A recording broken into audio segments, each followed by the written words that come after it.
Today on the Hire Me podcast, I have with me the amazing Shae Noble, who is a head of people and culture. Let's jump right in to learn how Shae could be your next great hire and professional connection. Shae, welcome and tell us all about yourself. Hi, so I am a strategic and innovative uh, human resources professional. I've been working in the industry about 15 years. I've recently worked at a lot of global companies or global minded companies. And currently, well, I think you mentioned I'm serving as the head of people and culture at Pacific University. Really nice to be here today. Fantastic. And you are, actively looking for your next position. What type of roles are you looking for? So I'm looking for roles. What's really important to me is people first leadership or a company that really wants to get to people first leadership. And maybe, just needs a little bit of tweaks to optimize or maybe they're in a transition period. And so I am really good at helping to kind of keep the pieces together in a transition or just kind of helping to realign with a strategic business plan. That's great to hear. That resonates really strongly with me as well. So, in this work around people, culture, and a people first environment, what do you love about this work? What I love about the work is, human resources kind of developed as this it's like almost like extra office help that was like, here, hurry and do these files, or oh no, the law is changing, hurry and do this. So it's kind of this personnel. And as it's evolved into, human resources, and then now more people and culture, it really is, what I love is it's really coming together in terms of all those elements, those touch points that you have in a strategic role like human resources. You're able to really start to see the dynamics of what's not working and what's working, and how to really support the hiring managers to really create a great environment where people want to work, they want to stay, they feel belonging and appreciation. And that's what I love to create. And so just seeing those personal connections that I have, through sometimes a very operational role, that gets me fired up. And I love seeing businesses transform and people, come back to me afterwards of like, hey, this is a new experience I've never had with human resources before. That's what gets me fired up. And I think that connection that you're able to build with individuals is what really shows, that people first connection. So, what are the types of leadership and cultures that you've found that you've worked in or that you've worked with that ultimately help you thrive? So I think, it can be hard when you're if you say you're optimizing or transforming businesses, because sometimes it can attract people that kind of want the change, but they don't really want to do the work. The environments that really, or, the types of leaders that I really like to work with are, I think you have to have a level of compassion, a level of, interest in your people and what your people want. And I think that's the key, is finding teams that are collaborative, that value honesty, transparency, and that, are really interested in relying on the data. I think that, too often it's easy to take, oh, one person said this, or, someone that's an influencer, whether it's a cultural influencer or in a position of authority, they're thinking this or they want this, but it's like, we really need to get all the voices. And there's lots of different ways to do that, but really get an idea of what our stakeholders want. And that could be outside of the company, it could be the market. And then also looking at our data. One time I was in a company and there was like a 30% turnover. And when we looked, it was all of our zero net revenue drivers, and they were leaving because it wasn't a good fit for them. And that's totally okay. That's a healthy attrition.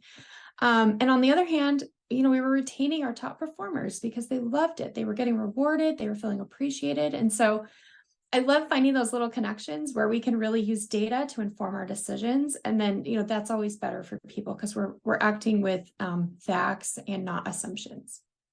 Yeah, that objectivity, right? It really does drive some of those decisions and allows people to understand that it isn't a personal decision, or it really is in the best interest for them as employees, or whatever it may be. And I think it's so important that we use data to help us tell the story, especially for those of us who are in the people and culture fields.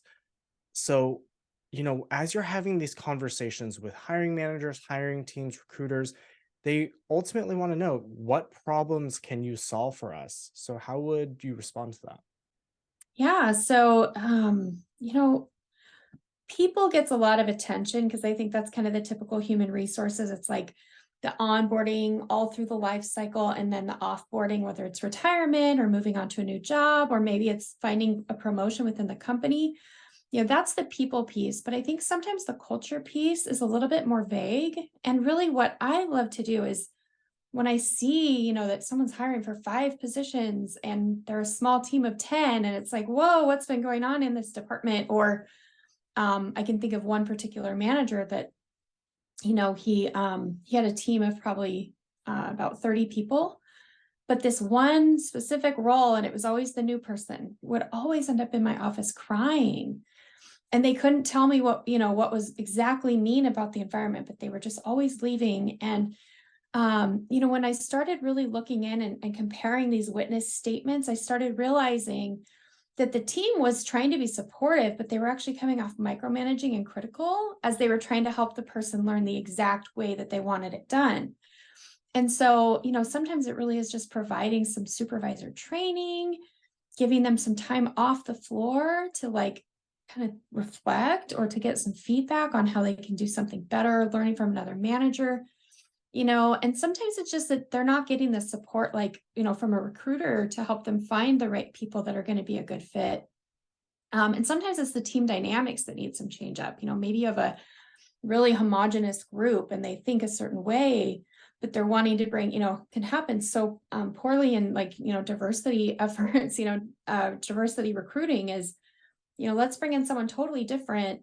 And really you need to work with that team to help them understand, like, how to work with differences and things like that. Or anyway, there can be so many little elements in the culture and helping people really feel included, welcomed, prepared with the right tools to do their job well. And so I love, kind of getting in there and finding out what's going on with each individual group.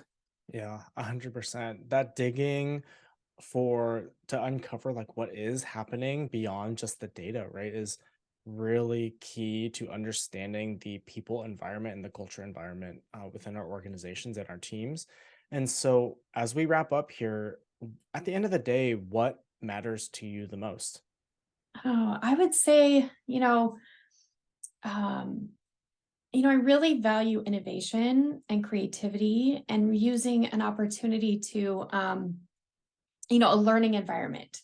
And sometimes companies need help with that. But if you can get people feeling like they're learning and they're, doing their best work, or, that they're contributing to a cause of some sort, and maybe the cause is just driving revenue and having a successful company. But if people feel like they're part of something exciting and big and where they're personally growing as well, which is super important with the workforce crisis that we're facing.